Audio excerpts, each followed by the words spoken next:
மக்களை வணக்கம். நான் உங்கள் கோடங்கி. எதிர்க்கட்சி தலைவர் உதயநிதி ஸ்டாலின் இன்றைக்கு சட்டசபைக்கு உள்ள போறதுக்கு முன்னாடியே வெளியிலேயே அவங்க எம்எல்ஏக்கள்லாம் வச்சுக்கிட்டு ஒரு பெரிய ஆர்ப்பாட்டத்தை பதாகைகள்லாம் ஏந்தி பெரிய பரபரப்பை சலசலப்பை ஏற்படுத்திட்டாரு. அப்புறம் முதல் நாள் கூட்டத்தொடர்லேயே ஒரு கருப்பு பேட்ஜ், அதில் வந்து சிஎம் சார், அதாவது என்னன்னா வாயத்தரங்க சிஎம், சிஎம் சார்லாம் கிடையாது, வாயத்தரங்க சிஎம் அப்படின்னு சொல்லி ஒரு பேட்ஜ் அணிந்து போயிருந்தார்கள். பட்ஜெட் கூட்டத்தொடருக்கு முன்பாக ஆளுநர் உரை, இந்த உரையில மிக முக்கியமான நிகழ்வுகள்லாம் படிக்கப்படும் அப்படின்னு சொல்லி எதிர்பார்த்தாங்க. அந்த எல்லா எதிர்பார்ப்பும் பொய்த்து போனது. இப்ப அவர் சொல்லியிருக்கார், உதயநிதி என்ன சொன்னார் அப்படின்னா, சார் நான் என்ன நினைச்சேன்னா இது வந்து கொள்கை, அரசினுடைய கொள்கை முடிவு. அப்ப அவங்க கொடுத்த வாக்குறுதிகள்லாம் நிறைவேற்றுவதற்கு நிறைய விஷயத்தை இதுல வந்து இன்க்ளூட் பண்ணுவாங்கன்னு நினைச்சேன். அது எதுவுமே இல்லை, ஏமாற்றி இருக்கிறார்கள், வெற்று அறிக்கையாகத்தான் பார்க்கப்படுது. இதை தாண்டி வந்து திமுக ஆட்சியில நிர்வாகம் சரியில்லைன்னு சொன்னா அப்புறம் எப்படி இந்த திட்டங்கள்லாம் நிறைவேறிச்சு? இது என்ன மாதிரியான ஒரு ஒப்பீடு அப்படின்னே புரியல. ரெண்டாவது, நிதி ஆயோக் கூட்டத்துல போய் ஒரு மாசத்துல இவர் செஞ்ச மாதிரி நிறைய திட்டங்கள் அங்க சொல்றாரு. இரட்டை இலக்கத்துல பொருளாதாரம் உயர்ந்துச்சுன்னு சொல்றாரு. அது எல்லாமே நம்முடைய ஆட்சியில, திமுக ஆட்சியில முத்துவேல் கருணாநிதி ஸ்டாலின் செய்த சாதனைகள். அதையெல்லாம் ஸ்டிக்கர் ஒட்டிக்கிறாரு. ஸ்டிக்கர் மாடல் ஆட்சி. தாவேக்காவுக்கும் பாஜகவுக்கும் ரகசிய உடன்பாடு எதுவும் ஏற்பட்டிருக்குமோ? ஏன்னா ரொம்ப சுமூகமா, ரொம்ப ஸ்மூத்தா ஆளுநர் உரைக்கு அவருக்கு ஏத்த மாதிரி இவங்களும் வளைஞ்சு கொடுக்குறாங்க, அதுக்கு ஏத்த மாதிரி அவரும் வளைஞ்சு போறாரு. முழுமையாக அந்த உரையை படிக்கிறாரு. இவருக்கு வந்து கொள்கை உரைன்ற விஷயத்தையே மறந்துட்டு ஜால்ரா உரையாக அது மாறி இருந்தது. கேட்க வேண்டிய எதுவுமே இல்லை, சொல்ல வேண்டிய திட்டங்கள் இல்லை, எதுவுமே புதிதாக இல்லாத போது நம்ம இந்த உரை குறித்து நம்ம எதிர்பார்ப்பதோ அது விஷயத்துக்கு சொல்லுவதற்கோ எந்த சாதனையும் இல்லாததுனால இது வந்து வெறும் வெத்து அறிக்கை. ஒரு அறிக்கையை படிச்சுட்டு போயிருக்காரு, அவ்வளவுதான். புகழ் பாடுகிற அறிக்கையை படிச்சுட்டு போயிருக்காரு ஆளுநர். இதுல நம்ம வந்து பேச வேண்டிய நிறைய சட்டம் ஒழுங்கு சீர்குலைஞ்சு போயிருக்கு, அதை பத்தி பேசவே இல்லை. நிறைய இடங்கள்ல வந்து நிர்வாக சீர்கெட்டு போயிருக்கு, அதை பத்தி பேசவே இல்லை. பல இடங்கள்ல வந்து பல சந்தர்ப்பங்கள்ல திமுக, முந்தைய ஆட்சி திமுகவை குறை சொல்லி படிச்சிருக்கிறாங்க. குறை சொல்லி படிக்கிறதுல மட்டும்தான் இவங்க அதை வந்து கவனம் செலுத்துறாங்க, தவிர உண்மையான விஷயங்களை மறைத்திருக்கிறார்கள். ஏன்னா அந்த கவர்னருக்கு தெரிய வாய்ப்பு இல்லை. இவங்க என்ன எழுதி கொடுக்குறாங்களோ அதான் படிப்பார் கவர்னர். அதனால அதையெல்லாம் வந்து சொன்னது வந்து கண்டிப்பாக கண்டனத்துக்குரியது. அப்புறம் வாக்குறுதிகளை எப்ப நிறைவேற்றுவாங்க அப்படின்ற நம்ம எதிர்பார்ப்பு காத்திருந்தோம். இவங்க அள்ளி விட்ட வாக்குறுதி நிறைய இருக்கு. இந்த வாக்குறுதிகள் நிறைவேற்றுவதற்கான காலக்கெடு என்பது எதுவுமே இல்லை. பொருளாதார சீர் அடைந்தால், நிர்வாகம் சீரடைந்தால், வருவாய் வந்து சீராக வந்தால் நாங்கள் கொடுத்த வாக்குறுதிகளை நிறைவேற்றுவோம் அப்படின்னு சொல்லி சொல்றாங்க. தேர்தல் வாக்குறுதிகளை எப்போது நிறைவேற்றுவார்கள் என்கிற எந்த விதமான அடிப்படை விஷயங்களும் இல்லை. அதே மாதிரி எப்படி வெள்ளை அறிக்கைன்னு ஒன்று வெளியிட்டு மக்களை ஏமாத்துறாங்களோ அந்த வெள்ளை அறிக்கையில் இடம்பெற்ற பல விஷயங்கள் தான் இந்த இன்றைய உரையிலையும் இருக்கு. அதே மாதிரி நிதி ஆயோக் கூட்டத்தில் என்ன சொன்னாரோ அதெல்லாம் தான் இந்த உரையில இருக்கு. இது எதுவுமே பலன் தராத உரையாக தான் இருக்கு. ஏன்னா இது இனிமே அடுத்தடுத்து வரும். நம்ம வந்து வாக்குறுதிகள்ல இருந்து தப்பிக்கிறதுக்காக தான் வெள்ளை அறிக்கை வெளியிட்டாங்க.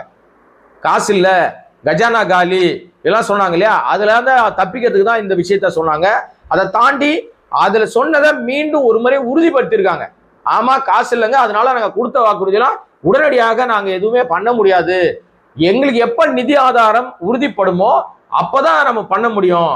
அதுவும் இல்லாம இந்த பாலியல் குற்றங்கள் அது வந்து கிட்டத்தட்ட ஒரு மாசத்துல 40 நாளுக்குள்ள கிட்டத்தட்ட 175 குற்றங்கள் நடந்திருக்கிறதா உதயநிதி ஸ்டாலின் குற்றம் சுமத்தி இருக்கிறார். ஆனால் அதற்கெல்லாம் தீர்வு இருக்கா அப்படின்னா சிங்கப்பெண் அதிரடிப்படைன்னு ஒரு விஷயத்த உருவாக்குனாங்க. அவர்களுக்கே பாதுகாப்பு கொடுக்க வேண்டிய நிலைமை இருக்கு.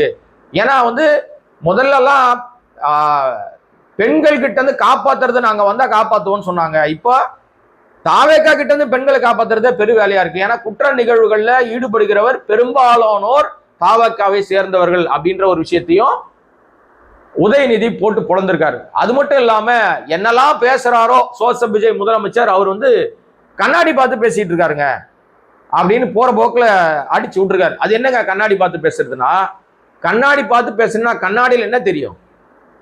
முகம் பார்க்கிற கண்ணாடியில் என்னங்க தெரியும்? உங்க மூஞ்சி தாங்க தெரியும். நான் பார்த்து பேசுறேன்னா என் மூஞ்சி தான் தெரியும். அப்ப விஜய் இந்த பாச்சு, அதாவது என்னன்னா ஜோசப் விஜயனுடைய முகத்தை பார்த்து ஜோசப் விஜய் பேசிக்கிறார். அவர் நாட்டினுடைய சாதனையை நான் பண்ணிட்டேன், இவ்வளவு தாவக்கா சாதனை பண்ணிருக்குன்னு சொல்வதற்கு ஒண்ணுமே இல்லை. ஆக எல்லாத்தையுமே வந்து அவர்கள் பழி எல்லாத்தையுமே திமுக அரசாங்கத்தின் மீது போடுவதற்கு தயாரா அந்த வேலையை தான் செய்யறாங்களே தவிர உருப்படியா ஒண்ணுமே செய்யல. குற்றச்செயலில் ஈடுபடுற எல்லாரும் பெரும்பாலும் 90% பேர் ஆளுங்கட்சியினரே இருக்காங்க. அவர்கள் மீது காவல்துறை நடவடிக்கை எடுக்கிறதே கிடையாது. இதெல்லாம் உதயநிதியினுடைய குற்றச்சாட்டுகள். அந்த அசம்பிளிக்குள்ள போறதுக்கு முன்னாடி ஒரு பெரிய சலசலப்பு பரபரப்பு ஏற்படுத்தினாரு. அசம்பிளிக்குள்ள போயிட்டு வெளியில வந்தோம், இது சும்மா டம்மி, இந்த கவர்னர் உரை என்பது எந்த விதத்திலும் பலன் தராத உரை, இதுல கொள்கை முடிவும் இல்ல, கொள்கை விஷயங்களும் வெளிப்படத்துல, மக்களுக்கான வாக்குறுதிகளை நிறைவேற்றுவதற்கான காலக்கெடு இல்ல, எதுவுமே இல்லாம வெத்து அறிக்கை. அதை விட ஹைலைட்டா ஒண்ணு சொன்னார். அது என்ன அப்படின்னு சொன்னா, நான் முதல்வன் திட்டம். அதாவது திமுக ஆட்சி காலத்துல மாணவர்களுடைய கல்வி மேம்படுவதற்காக பல விஷயங்கள் செய்ததுல நான் முதல்வர் திட்டமும் ஒரு திட்டம். அதில் ஏராளமான மாணவர்கள் பயனாளிகளாக இருக்கிறாங்க.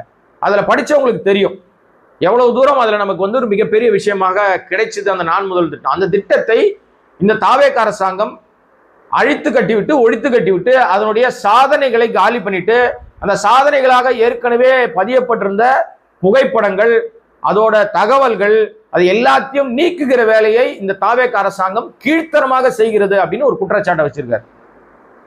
சோசியல் மீடியால, அரசினுடைய சோசியல் மீடியால நான் முதல்வன் திட்டம் குறித்து நிறைய இன்புட் இருக்கும். முன்னாடி நடந்த நிகழ்வுகள், போட்டோக்கள், நிறைய விஷயம் இருக்கும். இந்த அரசாங்கம் வந்த உடனே அதெல்லாம் நீக்குது. எப்படி நீக்குது தெரியுமா? அதெல்லாம் இருந்தா மக்களுக்கு உண்மை தெரிஞ்சிடும். இப்ப நம்ம கல்வி அமைச்சர் ராஜ்மோகன் இருக்காருல்ல, அவருடைய எக்ஸ்தல பக்கத்துல திடீர்னு பார்த்தா ஒரு 400 பேர் காண போயிட்டாங்க. எல்லாரும் நீக்கிட்டாரு. அப்புறம் ஏராளமான கண்டென்ட் எல்லாம் தூக்கிட்டாரு. என்ன பண்ணாரு ஏது பண்ணாருலாம் தெரியாது. அதே மாதிரி அமைச்சர் கீர்த்தனா, அந்த அம்மாவும் நிறைய சோசியல் மீடியால நிறைய புகைப்படங்களை நீக்கி இருக்குது. இதெல்லாம் என்னடா பண்றாங்கன்னா, இவர்கள் முன்னாடி பண்ண பஞ்சாயத்துகள் வெளியே தெரிஞ்சிடக்கூடாதுன்னு செய்யறாங்க. பட் இப்ப அரசாங்கம் நான் முதல் திட்டத்தை ஏன்டா நீக்குதுன்னா, முன்னாடி பண்ண அரசு நிகழ்வுகள், திமுக அரசாங்கத்துல செஞ்சிருக்கிற விஷயங்கள் மக்களுக்கு மீண்டும் மீண்டும் நினைவுபடுத்த கூடாது என்பதனால் காழ்ப்புணர்ச்சியிலையும் நீக்குகிறார்கள் என்ற குற்றச்சாட்டையும் உதயநிதி ஸ்டாலின் வைத்திருக்கிறார். இன்னைக்கு முதல் நாளே ஃபர்ஸ்ட் டே மேட்ச்லேயே அடிச்சு ஆடி இருக்காரு. இது எவ்வளவு தூரம் ஸ்கோர் எடுக்க போறாரு என்பது இந்த கூட்டத்தொடர் முடிவுல தான் தெரியும்.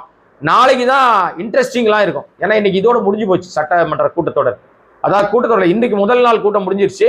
நாளையிலேருந்து நிறைய நிகழ்வுகள் பேசுவாங்க, நிறைய ஆர்கியூமெண்ட் வரும். நாளைக்கு ஒருத்தர் நிறைய விஷயங்கள் நடக்கும். இன்னைக்கு ஒரு பேட்ச் போட்டு வந்தாங்க, நாளைக்கு என்ன பேட்ச் போடுவாங்கன்னு தெரியல. ஏன்னா இன்னைக்கு வாயத்திறங்க சிஎம் சார்னாங்க, இவர் வாயை எப்ப திறப்பாருன்னு தெரியல. திறக்கலன்னா திறக்க வைக்கிறதுக்கு என்னென்ன வழி இருக்கோ அத்தனையும் திமுக செய்யும் என்று தெரிகிறது. என்ன பண்ண போறாங்க அப்படின்னு பொறுமையா பார்ப்போம். மீண்டும் உங்களை சந்திக்கிறேன். அதுவரை கோடிங் வாய்ஸ் சேனலை சப்ஸ்கிரைப் பண்ணாம பார்த்துருக்க அன்பு நண்பர்களே நிறைய பாக்குறீங்க, ஆனா சப்ஸ்கிரைப் பண்ண மறந்துடுறீங்க. பெல் பட்டனை அட்டி சப்ஸ்கிரைப் பண்ணிட்டு நீங்க உங்களுடைய இந்த வீடியோவை உங்களுடைய நண்பர்களுக்கு ஷேர் பண்ணீங்கன்னா பல விஷயங்கள் பேசலாம். நன்றி, வணக்கம்.